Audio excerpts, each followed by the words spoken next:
Yes, sir. GTV Radio, DJ Prenup, Exquisite Complex. Hello, guys. What's up? This is the Shallow Waters Podcast. Hope you are doing fine today. Exquisite, how are you doing today, man? I'm doing good. How That's are you good, doing, bro? man? Good, bro. Welcome back to the, my fault. I was sick last week, so, we are back at it now, so. We'll just say we had technical difficulties. A lot of technical difficulties. Technical difficulties. Low key, we're having some now, but then again, it wouldn't be live if we weren't. I'm just going to say that. What's going on with you, bro? So today I learned that banana is the dominant fruit in a smoothie. I learned that the hard way, though. Yeah, no matter how many strawberries you put in that bitch. I had no idea. I had my first in my short smoothie life now, like drinking short healthy and smoothie stuff. life. So I had it's called a pomegranate plummet. I got this from a smoothie tropical smoothie. Yeah. Delicious, fucking delicious. No, it's not. It tastes like banana. I literally Well, then just taste don't whole get that banana. shit ever again. I didn't know. That's new to me. I was like, banana. I thought all the fruits were supposed to work together and help my smoothie taste better. It's like not the banana all. was Not like, at no, all. I'm the star player. I'm the star player. Fuck all these other fruit. Like I'm the star player. You're like, damn. Oh man. Well, if you are tuned in with us right now on the Twitch channel, it's GTV on the web. If you are on air, tapping in right now, but you are definitely seeing me in the right hand corner of Exquisite Complex's screen as I am getting our shit back together. We're figuring this out right we now. had a 4 p.m. start time. No, nigga, we can't. It's season 3, episode 3. I need to have this shit to a fucking point now. We run on color people time. We It's definitely okay. run on CPT, and the cameras low-key just went out, so you ain't seeing shit right now on the stream. And so, bro, man, this is wild, bro. We had a 4 p.m. start time. I got here at 3 o'clock, and I'm still having difficulties, but we got to get the people what they want, which is not CPT. Yeah, we'll work on this next week, okay? It's all good, man. We're in cancer season right now, so it's gonna be a little hectic. All right, like it's also okay. true. Also true. So, what are the topics of conversation today? So today, I was at work. Well, not today. Yesterday, I was at work, and I was having a conversation with one of my coworkers, and she felt as though her really good friend did her dirty. And I was like, Okay. all right. I'll say elaborate on this, but okay. So I was like, okay, so tell me what happened. So lo and behold, she felt as though her homegirl kind of chose sides. Like her and somebody else had a falling out, and she was like, okay, don't put me in the middle. I'm not. We're back gonna going do with the this. cameras, by the way. Just wanted to know Welcome that. back. Oh, real quick, shout out to Melissa and Mia again. What's poppin'? Yeah. I gotta open up this Twitch chat so we can start Mia had asked chopping if it she up could with talk to me. So yes, you can, Mia. You can ask me questions via your mom. So via your mom. yeah, she's gonna. Okay, she'll for text sure. me messages and For stuff. sure. Well, I'm gonna be in the Twitch chat also, Mia. So if you want to hit that up. Oh wait, no, Mia's the dog. Stupid. Yeah, I'm dumb. I'm Melissa, bro. It's Melissa. My bad. My bad. They know that we're here, so that's what matters. And I know I can update this through the text. So Big facts. Big facts. If you guys have any questions or comments, please feel free to talk to us on Twitter, in Twitch, on Instagram. I usually get Instagram messages now too. So Also true. We're Good all shit. available. So I know, right? Well, I saw you had this anonymity thing going on, which is wild to me. So, but we'll get into that later What do on. you mean? I feel like you on your fucking your Instagram story, it was some anonymous shit. Oh, we were bringing back that Ask FM. I think that's what it's Wild. called. Ask FM. Yeah, Okay. you don't remember? Or No, I don't. Not at all. They asking the anonymous questions. This was real big during pandemic when Okay. it first started. When it first started and everybody was bored of shit in the crib and they was asking anonymous questions. This is I brought it remember back. now. I do remember now. They were not I thought I was gonna get PG questions. I got No, PG not at all. questions, You did not get no PG if you were my questions. close friends, you saw some of the shit. It was really wild. And I think I figured out how I want these cameras to be. Since this is your show, I'm really just gonna have it where it's just you and I'm in the bottom corner. All right, Robin. That's just how I like that shit. It is what it is. So right now on the Twitch channel, we got 5 people tuned in. That's what's up right now. Oh, shout out to on y'all. the Twitch channel. Look, hey, Man, we had we two. started. We had two Hey, look, weeks ago. we got a couple We got more to 5. followers. We got to 5. So if you are tapped in again, we appreciate you. We appreciate you over here at GTV Radio. We've been doing this shit now for the last 2 years, but we have been late to the Twitch game. All right, this is new for us. Twitch is new for us, okay? Yeah. We're new to the Twitch game. As everyone has been utilizing it, we've been slow to the burner. But we also have had life hit us. That's true. But no, we here. We out here. We out here living well, eating good. Oh, now you got 3. Fuck them 2 niggas out. I'm playing. All right, Exquisite Complex. Okay, so let's dive in. So my question is, hold on. And we also got new microphones. It took us like half an hour to set these up. I'm not gonna bullshit you, and I'm the tech behind it. So I'm over here coaching Exquisite while I'm trying to get this shit right myself, while I'm also rushing. Yeah, we had a full upgrade. Short-winded when it comes to this shit. And I was like, do this, that. He's like, bro, what? So now we can move microphones, so I can sit a little bit more comfortably. Big facts. So my question, my general question is for this episode is, how do you gauge a friend's loyalty, and where does that loyalty lie? How do you judge a person based on their loyalty to you, to somebody else? This is definitely like a continuation of last week. Like for sure. This is a for sure continuation of last week. But so I feel like we've been in instances where like you've ended friendships, or like you've had to be neutral in certain things because people have out to play their own things. Neutral or cordial? That's true. You can do both. Neutrality or cordiality? I mean, you can do both. Look at me. I got big words. For all right, English major. For certain people, I feel like you really can't get into somebody else's relationship. Like, you have to be neutral, or you can be like, fuck them all together, like Pusha T. And that was another part too. I was listening to Pusha T. He kind of inspired. Of course you were. And I was watching like Pusha T had an interview with somebody, and he was just saying like, Kanye can, like talk. He can make up with Drake. He was cool. It is what it is. Yeah. Okay. And he was like, nah, for me, fuck him. Like, fuck them all together. Like, I don't play sides. And I was like, you know what? I agree. I agree to a fault. But I also understand, too, that we have mutual friends who I will say that ends their friendships pretty quickly in a certain kind of angst.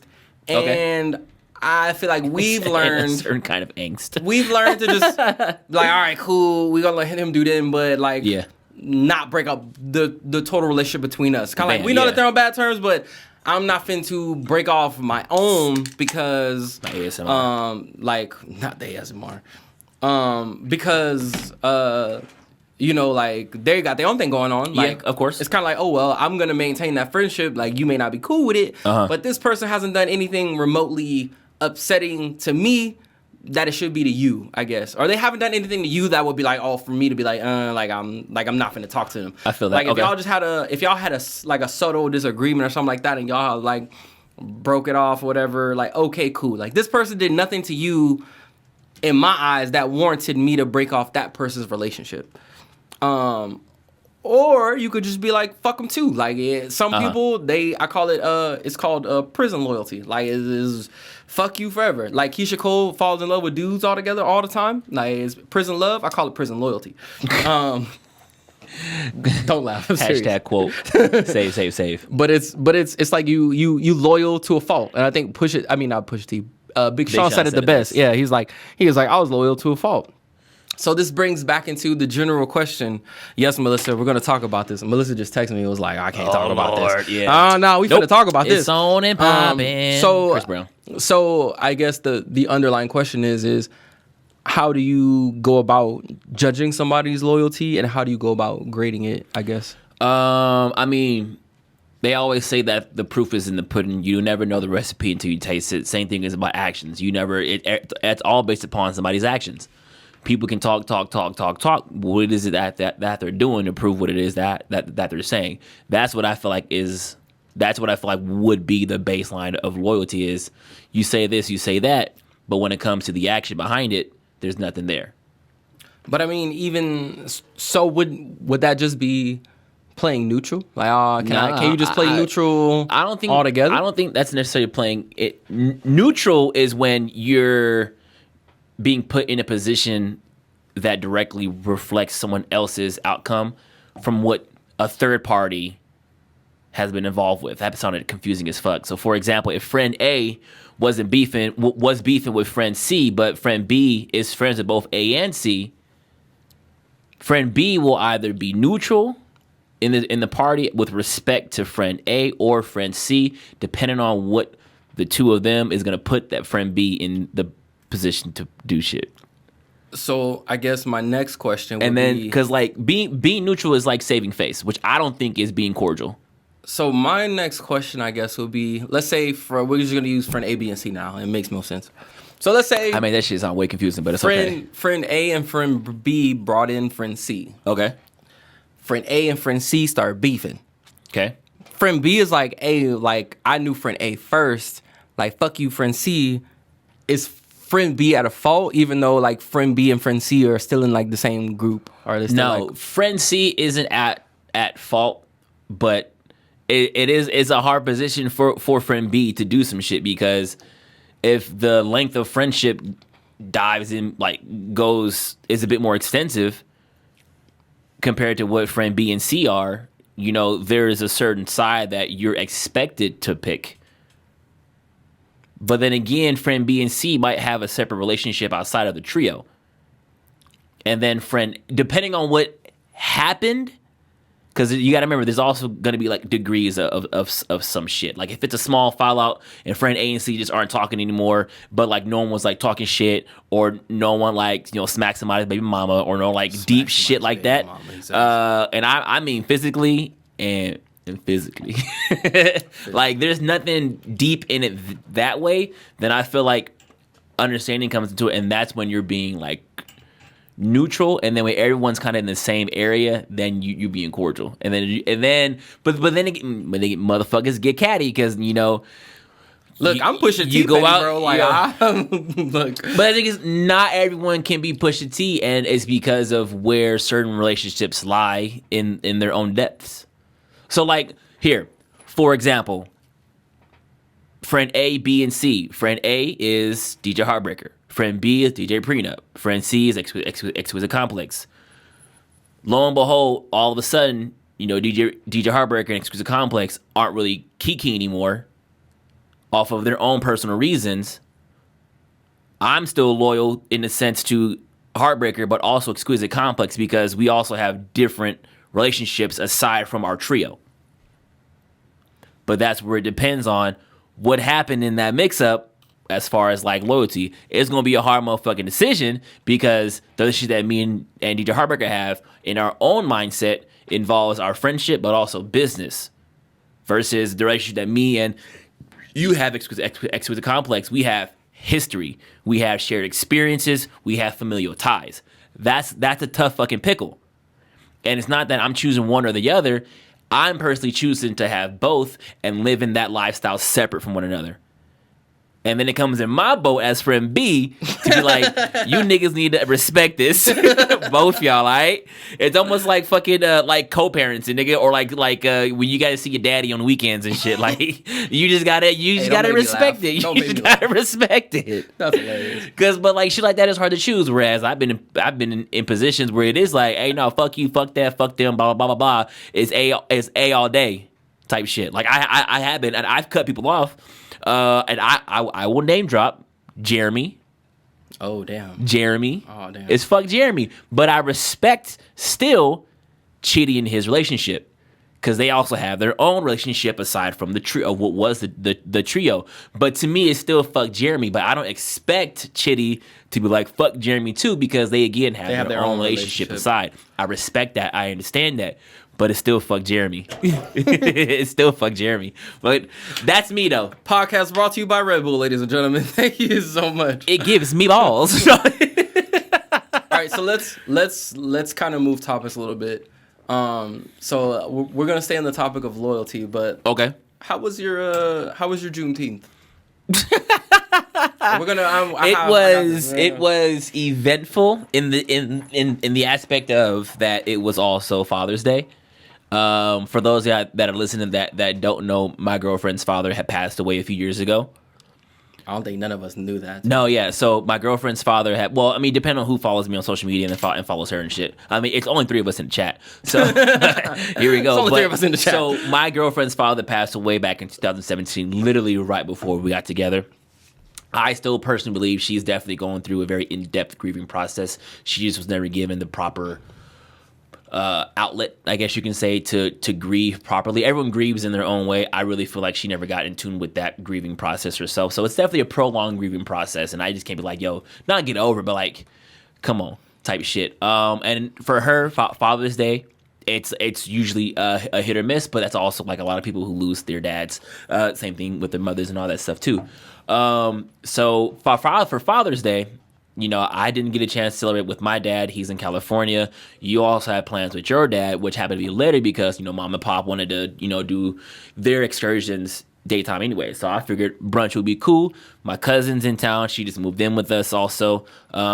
We also invited another mutual friend between you and I, which would have been the only kind of stranger in that circle, I guess you can say. So for Juneteenth, my cousin was like, let's go support black, which I'm cool, down for it. I don't know many black brunch spots, and I didn't really want to do all this in-depth research, so I decided to go to an area that is popularly white, but the owner, I know personally, nigga's Cuban, so I was like, close enough, close enough, right?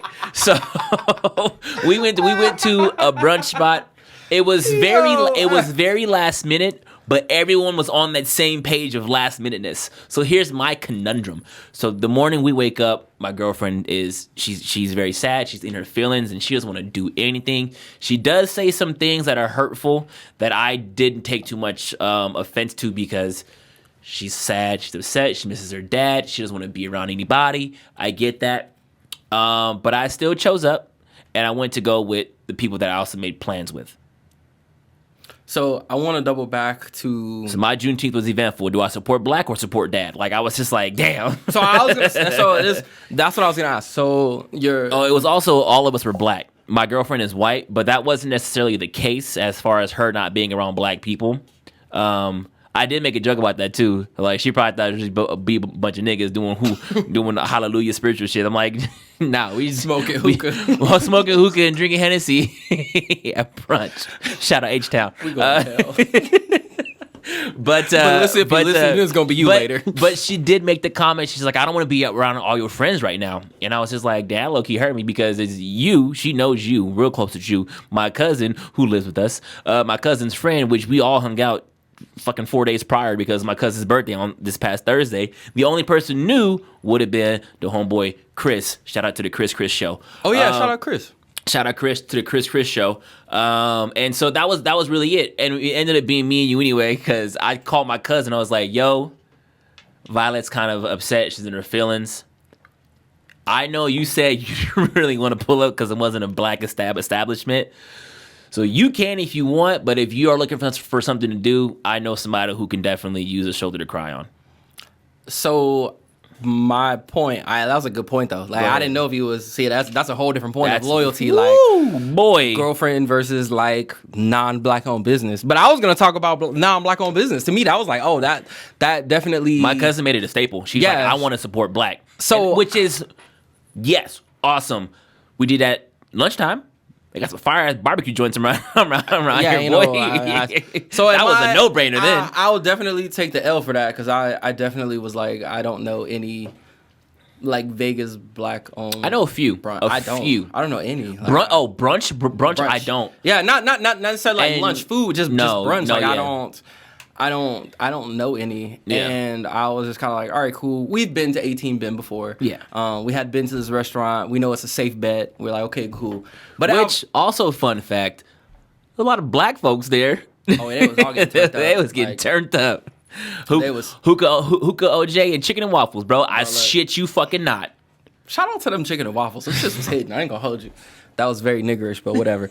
But so I think to a fault, I guess we're in the fault, I guess, as far as like loyalty, in a sense. You can say that. So the reason I wanted to circle back to that is because like it's Juneteenth, national, I guess you want to say, Black holiday now, and it's federal, so I wouldn't. I look. I had to ask for the day off. I didn't even get the day off. I asked for the On Sunday or Monday? Sunday. We'll talk about Monday in a minute. Go ahead. But so for me, it's kind of like why maybe we should have done like our due diligence and found like a Black-owned brunch spot. So it's kind of like, hey, where was our loyalty at the moment? I will admit, I definitely could have tried harder to look. I did. I mean, in my defense, I did spend about 15 minutes. 15 minutes is a long time researching for some restaurants.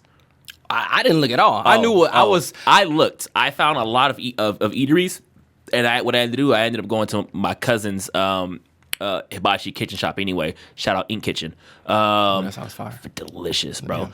Yeah. I was low-key hoping Pookie was in town because I would have loved to get a Pookie plate, but he wasn't in town. Pookie's in Houston. Pookie's in Houston. God, He's in fucking Houston. But I will say I should have definitely did a little more due diligence.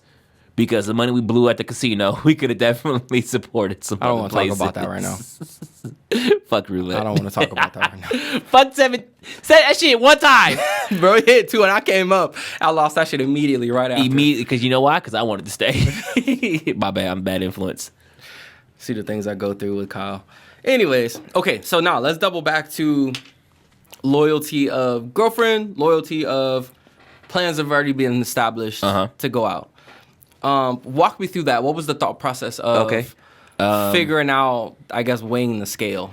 Well, weighing the scale, and this sounds terrible, but it's that I want to say it's either a philosophy question or it's either a philosophical question. It's either a scenario. I want to say I think it's either a sociological one or a psychological one where there's a train track and there's 2 paths. There's 1 person on one track and 10 people on the other track. Which one do you save? That depends on. Oh Lord. So that's my conundrum. That depends. That's my conundrum. Do I save the one and fuck the others, or do I, in this case, fuck the one, save the others? What's good? What's the greater good? And so I was still thinking we would still have a good party. We'll be out for a couple hours. She's already upset at me. The damage is done. And I had already made the commitments to where it was too late for me to be like, no, don't, I'm not going. And the reservations in my name, I could have changed it, but I was like, look, we've already made these commitments. And I was also in my feelings. You said some hurtful shit to me, but I'm not gonna hold it against you. But I'm gonna hold it against you. And then we still found out some other news about one of our parties, and I was like, I really can't. This person also might need us. And then I told my cousin, it's like, yo, Violet might need you a little more than me. She's a little upset at me right now. Seeing you as a friendly face might put her in a better mood. And in my grace, I guess you can say, the moment I got home, she wasn't mad at me anymore. Well, an hour after I got home, she wasn't mad at me anymore. So it was really just me being away. Not that I left, just being away. Well, you can understand that in that circumstance. Yeah, which to me is actually, she's come a long way in that aspect, because it used to be anything I chose aside from her, fuck you, and I was like, damn, that's wild shit. But she was like, I get it. I'm upset at you, but I get it. And I was just like, what, bitch? Is this growth? Is this growth? Is this growth? So, he said, is this growth? But that was the scenario of the decision. Do I sacrifice the one for the many? Do I sacrifice the many for the one? Do you feel which sounds so selfish now that I think about it? Look, this is what we're here for. But like on the outside looking in, people are probably like, you're a fucking dick, Kyle. Yada yada yada. And I just want to say, y'all don't know what the fuck I've already been sacrificing. Not saying I don't sacrifice, I shouldn't more, but fuck y'all for judging me. Wild. So we're going to make this a little bit more interactive, because I feel that there's a little 6-year-old listening. My cursing is why I apologize. So, what was your favorite cartoon growing up? Ooh, top 1 or top 2? Mia, this is where you can tell your mom, like, this is where I want to talk. Top 1 or top 2? Like, give me top 3. Top 3. Top 3 favorite cartoons. Dexter's Lab.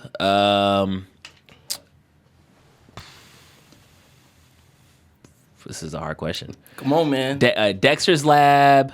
I feel like I answered this a few weeks ago too, HB. Dexter's Lab. I'm gonna just Dexter's Lab. Omelette du fromage. Omelette du fromage. Omelette du fromage. I can't think of other Pokemon. Dexter's Lab, Pokemon. I'm gonna just say Cat Dog and go with it. Like Cat Dog? They go my 3. Listen, okay, I can't think of anything. Come on. What else did I like on Cartoon Network? Tom and Jerry, fucking Tom and Jerry, Dexter's Lab, Tom and Jerry, and I will go and Pokemon. All right, so my niece loves Pokemon, so she's gonna love that answer. Okay, that's good. So for me, I would say Arthur. Arthur was definitely number 1. Especially, I grew up poor, bro. I grew up in New Orleans. I didn't have cable. Like, I had PBS. Okay. PBS is what I had. Between the Lions. And when I did get cable, it was Beyblade. Beyblade, let it rip. Boy, Beyblade. Shit. But I got new... I had old Beyblade. Like, I feel like they got rid of all of my favorite, like characters. Like, they got rid of like the OG dudes and some new dudes now. Like, you don't know their names. They revamped it. I remember their names. I remember the OG names. Names. It was Tyson, Kai, Max, and Tyson, Kai, Max. And who else? Ray. Okay, at least you remember. Yeah, I remember. Don't test me. I remember all of them. Trigger, Dragoon. Oh Lord. Drasil, and do you know what Mia's are yet? Yeah, she just texted me actually. Okay. So Mia's favorite cartoons are Octonauts on Netflix. I've never heard of that. Octonauts? I've heard of it. And then Pokemon. She loves Pokemon. We need one more. Her birthday is I'm waiting. Mia, you gotta send me one more. Mia, we need one more, girl. Her birthday's coming up too, so it's actually her mini birthday episode. Look, she got a picture. I ain't gonna hold you. I forget. It's a Pikachu, huh? With the hat. Pikachu. That's adorable. That's adorable. Mia, text me when your birthday is. I know it's this month. I'm sorry. This is a bad TO moment. Like, I'm sorry. I a lot of my nieces and nephews' birthdays this month, and I just be waiting until somebody posts them on Instagram. But I got you. I'll send a FaceTime right now. I think one of my favorite memories is so during. Do you remember when Snowmageddon happened in like Texas? Yeah, last year, right? Yeah. So we got snowed in. And so I never forget. I remember you telling me this. I was like, right. I couldn't get up like home. So I remember Mia watched The Floor is Lava. Bro, when I tell you I was running around the house, I've never done so much cardio in my entire life. Like, I was literally, like, I was putting pillows down, and I was like, all right, jump. That's probably the most interactive show Netflix ever had. Bro, I was tired. And it was Cartoon Network, and then Netflix picked it up, right? Huh? I'm pretty sure it was Cartoon Network, and then Netflix picked it up, Netflix picked it up. Yeah. But her birthday's on the 23rd, so happy early birthday. So tomorrow. Yeah. Tomorrow? No. Thursday. Yeah. We'll do a shout out. So yeah, we'll give you a shout out on Thursday. Mia, here's what you can do also. If your mom is planning you a little party, you can. All right, so Mia, how about this instead? I will make a playlist and dedicate the radio station for you for that entire day. So that way you can hear all your favorite songs all day long, no matter what. I think it's a lot of TikTok songs. I got a lot of YouTube TikToks going on. Right, we good. So that'll be my present to you, is dedicating the radio station to you for that entire day, Mia. I'm gonna make commercials. I'm gonna have Michael make commercials and just shout you out all day long. We could do that. We can do that. That'd be dope. That'll be we can do since I can't be in El Paso. That'll be our project tonight after the photo shoot. Okay, so now let's double back to this question. Okay. How did those cartoons influence you growing up? Oh, dog, I thought I was a brainiac because of Dexter. And I realized I really hated people who were like Dee Dee.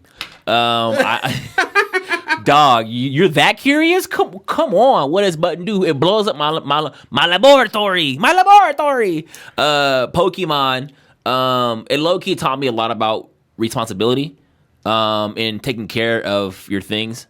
Like your Pokemon? Like, did you have a game and stuff? Like, he was like... Yeah, well, that too, but I mean, in general, like, if you take care of things, they last a lot longer. Fair and then kind of seeing that friendship with Ash and Pikachu really blossom. This is even up to the movie. And I'm over thinking like, oh my God, so if I were to, like, kick rocks and, sleep in the dirt or whatever. Like, my dog's gonna cry for me. This is wild, bro. So I treated my dog with so much love and kindness. And then I got a real hard lesson about life because my dog was old. And then what was my other cartoon that I said? I said Tom and Jerry. Tom and Jerry. I really realized that people are just, no matter how many, because there were some episodes where they were low-key friends, and then Tom was still trying to kill Jerry. Look, Tom was trying to kill Jerry. I realized a lot about snakes and grass watching that show. I learned a lot about snakes and grass in that show, bro. I hated Tom and Jerry. Like, there was no sound or nothing. They were just running around. I also learned that I have yelling. a very, very sadistic sense of humor because it was only when Tom was getting his ass whooped. Well, I thought it was hilarious, bro. Like, I had a dark sense of humor watching that TV show, bro. And it's always a show where he's just like, like in the distance, bro. And I'm just like, this is hilarious. Sign me up. This is hilarious. What about you? I think in particular, Maybe taught you how to let it rip. Got you. Oh, bro, I was collecting all them shits. I had them all, bro.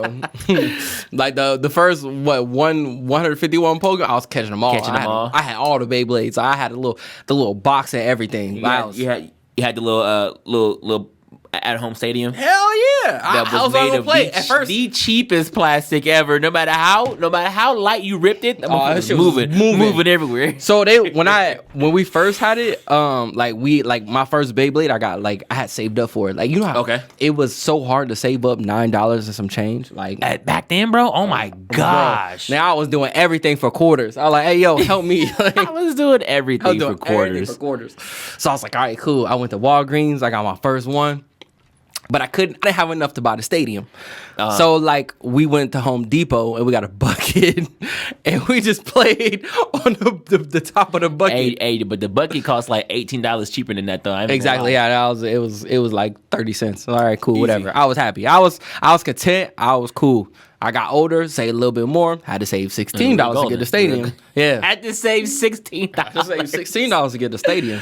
Like, I was mowing lawns. I was doing all types of shit. Like, see, that's one thing I never did growing up was like mow somebody's lawn. My dad always is like, yo, no. Like, I get they paying you, but you go do this shit for free, dog. No, that was a chore. Oh, that wasn't. Nah, I was definitely. A chore for me. I was like, oh yeah, like I'll mow mine. And so my next door neighbor, his name was Ferd. He was like, oh, you want to mow mine too? Yeah, exactly. I was like, well, his son growing up was like a big brother to me, Jemias. Okay. But he was name. like, he was cool name. Jemias. Well, they were twins. It was Jemias and Jamitha. Okay. But I was like, oh yeah. He's like, you want to mow mine too? I was like, he's like, I'll give you $10. Sounds shit good. Racky and 10. Pushing 10? This bitch nigga like 10. Oh my god, boy, I was moving. Once I figured out, I had my own little like mowing business. It wasn't crazy. I had 3 lawns, but I had them shits on lock. You had an income coming. Hell yeah! Look, I had $30 a week. Sign me up. It was only 20. I couldn't. Mine didn't count. Like I was like, also my dad was like, once you making money over there, like you gotta do this. You gonna wake up and do this. Yeah. It's so rap. So I had a cool $20 coming in like every 2 Saturdays. Grass didn't grow that fast in Louisiana, so every 2 Saturdays I'm getting $20. Really? That's wild. It don't grow like that. I don't think so. I mean, it do, but like the vegetation is kind of used to it. Oh, okay, yeah. But so like, all right, cool. $20 saved up, got me a little stadium. I was getting more Beyblades. It got so I was trapping these shits at school. Like the homies, my old ones, I was like, oh, I'll sell them to you $5. I feel like you was a dude that also sold candy at school. Nah, I didn't. I wasn't doing that. Did you have people at school who was selling candy out their backpack and shit? I run into those people, but I never like. There was a lot of motherfuckers at my school selling candy at that backpack. No. I was like, bro, I got these. I'm like, yeah, wild. So my mom would give me like lunch money, and I would just blow it all on candy. I won't give it time, and I would just eat it through the week. Okay. Yeah, I didn't eat lunch. Wow. Like she'd be like, "Oh, this is like." I got a free reduced lunch, so my mom would give me lunch money for no reason. I had reduced lunch, but my mom was still like, "Here's like." Well, I didn't have mine was free. Oh no, mine was like reduced, but she's like, "Here's $15 for the week. Like this should get you like lunch." I went to the gas station, blew that shit on candy real quick. Done. Like I was like, "Oh, got now and later." Well, I mean, I didn't really eat lunch. Like so growing up in Louisiana, it's like. You either get the lunch or you get the recess. Like you gotta like, I'm trying to go hoop. Like I was hooping. Like I didn't give a fuck about the food I eat when I get home. Yeah, I'm trying to play basketball. Like because when I get home, I ain't playing shit. I'm looking at and at this point in time, it's like when N1 mixtapes is like I mean, I'm out there doing shit I'm traveling and shit and doing fucking skip to my Lou moves. Like, I'm that's travel. Nah, son, and one. Listen, and one. Yeah, hell yeah. I didn't care. But so like I had my $15. I went straight to the gas station. I was like, I want 12 packs of Now and Laters. I want some that shit. I want the lemon heads. Give it to me. But so then I started like once it got to a point, I was like, all right, cool. Like I'm gonna start trapping these shits. I'm like, okay, I'll give you one of my older ones, $5-6. All right, cool. Because they're easy I knew peasy. well I had supply and demand. Like I knew that they couldn't or their parents weren't gonna go get them for them. So I was like, all right, cool. Like I'll give you mine, but you gotta give me your lunch money. Yeah. Run it back. So I was reading up. I was like, oh yeah, let's go to Toys R Us. Hell yeah, man. I got saved up. I was out there just buying all the cool ones, new updated ones. They had one called it was called the Engine Gear. And so like the middle of the Beyblade, like it like if it hit another Beyblade, the shit would like spin faster and fuck it up. I was like, oh yeah. I was like, hell yeah, y'all niggas. Hey, Beyblade's really like challenge the laws of gravity, bro. Well, I mean, so they that's had so wild, bro. The regular Beyblade was cool. Then they started putting magnets The and magnets shit, and shit in them, and then they put a real life like little like engine in them. Yeah. They hit up. Wow, that's wild to me, dog. But so that was before Katrina hit, and Katrina hit and fucked all that shit up. I ain't seen them Beyblades since. Just is what it is. Died with my childhood. I'm gonna get you a Beyblade for your birthday. But so I think that Between the Lines really taught me my love for reading and writing though. That's good. I definitely think it like Arthur did too. My favorite Arthur episode was the one with the library card. At that point I shook my head like I knew. I was like, oh yeah, like yeah, oh yeah. it was like the musical episode. I was like, all right, cool. So it really made me want to go and like start reading and writing and like get into books and stuff. Okay. That's what I did. Like it was really dope. Which is true. You went to school with your major was in was it education or secondary education? It was in education, but I switched it to English. English, that's what it was. But you also started up your own blog for a little bit, and you was doing. I still do. Well, okay. So the greatest hits are in the notes app. I don't put them on Tumblr no more, but they were there. But the greatest hits, I forgot that we were also part of the Tumblr era that I never got into. Never got into Tumblr. Never. Really? Didn't care for it. Boy, the Tumblr era was amazing. Nah, the time I was like, you know what? Let's try and do it. That's when everybody was just throwing up the explicit photos on Tumblr. I was like, the Tumblr, never mind. The Tumblr app got me laid a couple times. I'm not gonna hold you. Wild. For real. Like it was just wild. It was such an era. Like it was a cool. It was such stain on society. It was cool. Look, all you gotta do was just post. Honestly, without Tumblr, we probably wouldn't have Instagram. We probably wouldn't have Twitter either. Not even gonna front. Also true. Not even gonna front. But I think the blogging era. Sorry, yeah, I got you. It influenced me a lot. But I think it did the most for music. The blogging area. Why do you keep saying area? It's okay. The blogging era. Sorry, you were just adding letters. It's the tequila. The blogging era did a lot for hip hop for me in particular. Like when I got on Tumblr, that was the first time I heard Drake. Like was on Tumblr. I'm gonna give it a buck. Like, I think it was Over was my first song, and it just popped up on Tumblr, and I was like, "What the fuck is this?" And this was right when I was like, right in between, like I want to say my junior year of high school, and like going to college. Like Tumblr vaulted me into like certain genres of hip hop. Okay, like a certain artist, should I say, like Wale. Like the first time I heard of Wale was on Tumblr, baby. I was like, oh, the Backpack Game was a Big Sean Finally Famous, like the Finally Famous mixtape. Yeah, not the Finally Famous 3, not the album, debut not the album, yeah. the mixtape. Finally Famous 3 was the one. Debut. Tumblr was the one that put me on. J. Cole was the first time I heard a J. Cole song. Bitch, I got that flame. Sorry, again, Mia. Well, this was like the warm up. No, this like is the come up. The come up. I'm like, but that whole blog area or era, it put me into it vaulted me into a lot of hip hop music that I still. Those artists are still relevant today. Very relevant. The backpack rappers I guess you would still call them the backpack rappers. They're still relevant today. So to tie it back in, Xquisite is definitely loyal to the early era, our early eras of hip hop. Absolutely, mid 2000s to the late 2010s. But I feel like I think the argument that like you grow up and you get old, and like when the next generation comes and they be like, oh, like your music sucks. And you be like, no, you don't know about this. Yeah. That applies to us now. Everything, like, yeah. It's like, oh yeah, you don't know nothing about this. But Like, but it's like our parents like threw that shit on and had us listen to it also. Like we know a lot about the Temptations, Patti LaBelle. We know a lot about Aretha and Marvin Gaye and all that stuff because we were also, brought up from our parents with that one. I don't really see a lot of parents blasting old school J. Cole or blasting. Boy, yeah, I don't think so. So I was listening. I'm low key in fear of not the next generation, but this current generation of people who are like teens coming up. Because, for example, that hookah spot that I went to, we was having hookah Hennessy for my cousin's birthday. It was a karaoke night. I sent you a video of old girl trying to sing. Lord have mercy. And the three servers or the bussers there, these dudes are like 18, 19, like fresh, like 18, 19.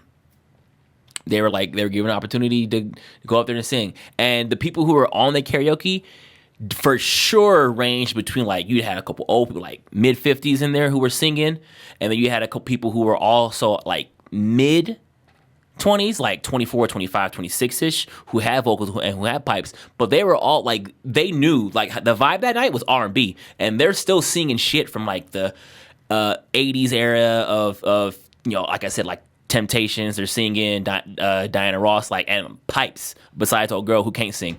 And then the dudes come up, and it's just they didn't give a fuck about the vibe, didn't care about the explicit. They literally, all three of them niggas put on Migos, bro, and they were just like, fucking on your bitches. I'm like, and so the DJ's like, yo, stop cursing, and they work there, and that's what I'm afraid of. It's just a lot of disregard. Well, I mean, so I think that with our generation coming up, I feel like a lot of music is gonna get lost. It just is what it is, unfortunately. Mm-hmm. But I think now, one thing about hip hop in particular is it morphs. Of course. Hip hop is not it gives you the it's not a stagnant genre. It's not a country. Umbrella. It's not a stagnant umbrella. Yeah, no. So now hip hop and R&B is morphing. Well, not necessarily R&B, hip hop. R&B is always going to be R&B. Hip hop itself is morphing from let's say Sugar Hill Gang talking about dudes in the street. It literally, if you map out hip hop, it goes from dudes are against drugs to dudes selling drugs to get out of poverty to dudes taking the drugs to dudes not being able to talk because they're off the drugs. Yeah. That's literally the morph of hip hop. So now I feel like we're at a point now. So one of my homies, he listens to this dude named Yeet. That's his name. His name is Yeet. My little brother does also. I was like, he's also 18, and I've been telling him I was like, what is he saying, bro? And it blows my mind because I'm a Playboi Carti fan. I like Playboi Carti, but even I can understand what Playboi Carti's saying. This dude Yeet, I mean, I was lost. I was like, whoa. But this is what I'm getting at for someone who listens to Yeet like yourself draw back a little bit. So. My little brother, if I were to go yo, do you know who so-and-so is from the 90s? He'd be like, no. No. Absolutely not. If I ask him, if I were to be like, yo, and he might even know the answer, yo, do you know who Juvenile is? He might say no. They might know the song, back that ass up, but they might not know Juvenile. Who he is. Which is wild to me because we know about a lot of the other musical influences that influence these people who were influenced by other people. And I'm going back again to 5 times. Fuck you. The Temptations. I'm going back to Marvin Gaye. I'm going to the jazz era and all that shit. And what I'm getting at is a lot of that is getting lost on this newer generation of people who are influencing music to where it's becoming now, where they don't have that idea of the influence of what they are. Drake knows exactly who his influences were. Exactly. Jack Harlow knows who his influences were, but it's Drake. but I guarantee you in 5 years someone won't even mention anyone from like the 90s as far as like, oh, fucking like Uncle Luke. Like I would be like surprised when it was like Uncle Luke was my inspiration. That they would know who the fuck Uncle Luke is still. Well, I don't think they weren't around for that. They weren't around for that. I'm not around for that shit either. What I'm saying is that my parents were around for that. And they pass it on to me. Yes, but at some point in time, that has to get lost. So at some point in time, like, the music that is now is not going to get passed down. Besides, like, legendary shit. I just don't want Yeet being passed down like how everyone was passed down the fucking Temptations, bro. Like, but it's going to happen. I'm telling you. I hope. At some point in time, like, the next generations will be like, you don't know nothing about this. No disrespect to your career, but I hope your music gets lost in the generation. I'm just like, bro, what is he saying? But I feel like at some point in time, like, that's what's going to happen. Like, it just is what it is. But I mean, the thing about R&B is R&B has the longevity of like forever. Like you can be to me, R&B is the supreme genre of music. Okay. Because everybody, facts. Everybody has felt heartbreak. It's not like an uncommon thing. Everybody can talk about drugs, guns, money, whatever, but everybody can't relate to it. Yeah, but everybody at some point in time is gonna relate to heartbreak. It's no matter what. That's the reason R&B and country music got the longest longevity. R&B is for country is for white people. That's also why R&B and country have had such a long staple as, I'm not going to say a stagnant genre, but it doesn't need a lot of change to move on with the times. Just because of what you said, it's so influential in the way that everyone can relate to it. Well, country music is essentially a ripoff of the blues. Well, yeah. But I mean, that is the white people version of it, and it just is what it is. But I mean, that's what also makes. Like even for them, like that's their own way of identifying what their own heartbreak. I can't identify how a white person heartbreak is versus if Beyonce was singing about heartbreak. Nigga, I can definitely, I've had a few girls point at me and be like, pack your shit and get the fuck out of my dorm. Like, I can definitely relate to that. I don't really hear that shit in country music. I mean, you do. You just don't hear it frequently. I wish a bitch would knock my headlights out, bro. I swear to God, carry on. No, I wish a bitch would carry under with me. What's your favorite country song? I don't have one. I do. Honky Tonk Badonka Donk by Tracy Atkins, my guy. Wild. I've come around to Tennessee Whiskey. Tennessee Whiskey is a good track. Yeah, I've definitely like come around to it low key. This is the only one though. The other ones I'm like, I don't care. So, but I'm like, apparently, cool. It is what it is. So I don't know if Rascal Flatts are the original composers of this record, or if for them it was more like a cover that they kind of got more successful off of. But one of the cooks sang it, and black dude, black establishment, black people, and they was over here, whoa, and I can't remember I actually had it on my phone. 1 second, and they were on it, bro, and I was very, very surprised. I was like, I don't know this song, and Violet, she's like, I do. It's Rascal Flatts, the only fucking song she knew at that karaoke night that I didn't know, of course. And my phone wants to be fucking weird, of course. Where is it at? Shout out L.A. That nigga is so nice, bro. Shout out L.A. I think, okay, so to me the funniest thing is I can guarantee you, like, the black people in that establishment didn't know the Rascal Flatts song. That it was Rascal Flatts. But if Same Girl came on by Usher and R. Kelly, they was all finna hit them notes. They all finna hit it. Like, I know. Oh, all of a sudden I can't find this shit. I'll never forget, one of my homies, he wanted me to, like, we was at a karaoke night out in Monterey, and he was like, you be Usher and I'll be R. Kelly. And I was like, bro, I do not know none of these lyrics to this song. I don't think it was this song either. I went through the whole karaoke mumbling the whole song while he was hitting all these R. Kelly notes, and I was very embarrassed. Never again. Bless the Broken Road. I never heard of it. Never heard of it. Yeah, me neither.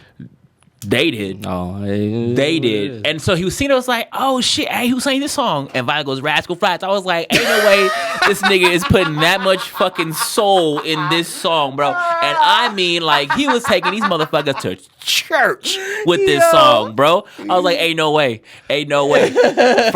For reference, I'm gonna put the song at the end of this podcast so we can get hit with a copyright. But no, I don't know. No country music. I know. Life is a Highway. That's about it. I don't consider that Cars. a country song. That is a though. country fucking record, bro. To me, that's like it's more That like is a country record, bro. it's more like a folk record. So for me, like one of my other favorite ones too is it's called a Black Horse and a Cherry Tree. And my mom argued me down. She's like, it's not a country song. It's a folk song. And I was like, bro, this sounds like a country song to me. I was like, this shit sound cool. This is like, it. Yeah, this is the thing. No, you're not the one for me. And I'll be sitting there singing my little heart out. I'm like, oh yeah, like this shit cool. She's like, no, it's a folk song. I'm like, well, damn, bro. I stand my course. I don't really know too many country records, but for a while I had a very, very large disdain for country music. I thought it was annoying. I thought it was all cookie cutter. I still do. Shout out a lot of house music. JK. But I was just like, I can't get into it. I only got into it because my girl really likes it, and you know what? I'm gonna try it out if she likes it because it makes her happy that to do things in her own element. So also. Melissa said, "Bless the Broken Road" is a banger. Melissa, okay, see, so bro, I've never heard that. And bro, Mans was taking people to church. So bro. let's and ooh yeah, church, bro. Bro, he was hitting it. So in Melissa's defense, God knows whenever I go visit them, like I know I'm finna listen to country music, no matter what. And so I remember one time, I was like, we were in a car and I forget what song it was, and I was like, bro, if you don't change this shit, like I am done. And she's like, you don't like it? And I was like, I literally looked at her and was like, no, like I can't do this. Like this is no, it's sad. It ain't they feels, but they white. It don't relate. I'm sorry, like it just doesn't happen. And she was like, come on. She's like, let's sing. I was like, no, I'm not doing this. She said, no, I'm not doing this. No.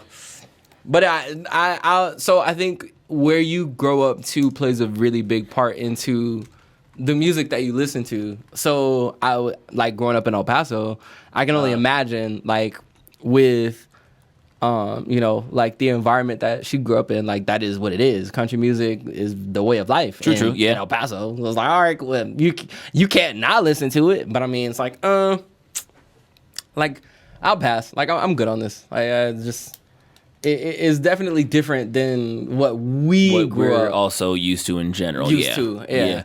But I grew up with Juvenile. So didn't Beyonce come out with a country record? I feel like she was featured on a country record song. I never listened to it. And